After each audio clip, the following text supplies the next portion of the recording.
sommes ensemble. Bonsoir à tous et bienvenue à ce Flash Info.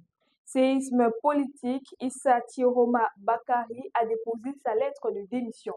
Hier, mardi 24 juin 2025, Issa Bakari, ministre de l'Emploi et de la Formation professionnelle, a officiellement présenté sa démission au président de la République, mettant fin à près de 2 décennies de collaboration gouvernementale.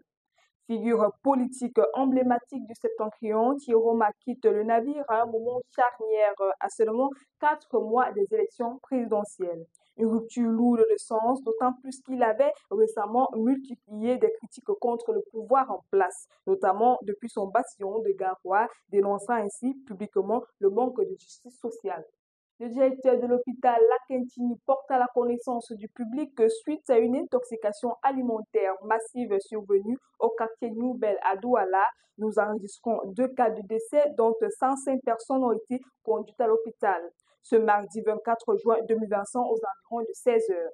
Face à l'ampleur du phénomène, une centaine de personnels soignants et des psychologues ont été mobilisés sur instruction du ministre de la Santé publique afin de prendre en charge urgemment les personnes intoxiquées ainsi que leurs familles. Le directeur de l'hôpital Lakentini tient à rassurer les populations sur les moyens multiformes de réaction rapide et de dispositifs multidisciplinaires mis sur pied. Guerre en Iran et aux États-Unis cause la panique totale au Qatar. Les missiles iraniens sèment la peur. Une onde de panique a immédiatement gagné le Qatar dès les premiers signaux annonçant l'arrivée de missiles iraniens en direction des bases militaires américaines implantées sous son sol. En riposte à son agression subie, l'Iran a pris pour cible plusieurs bases américaines situées au Qatar et en Irak, marquant ainsi une escalade inquiétante dans ce conflit régional.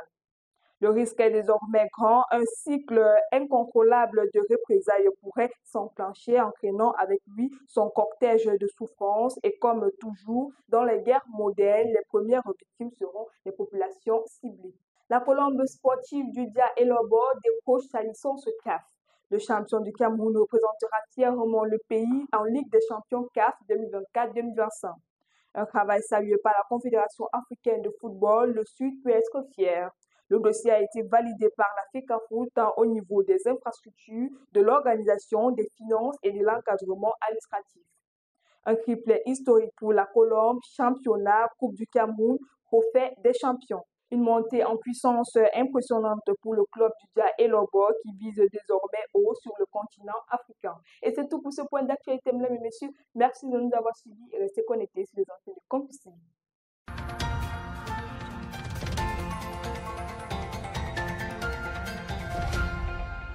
Campus TV, nous sommes ensemble.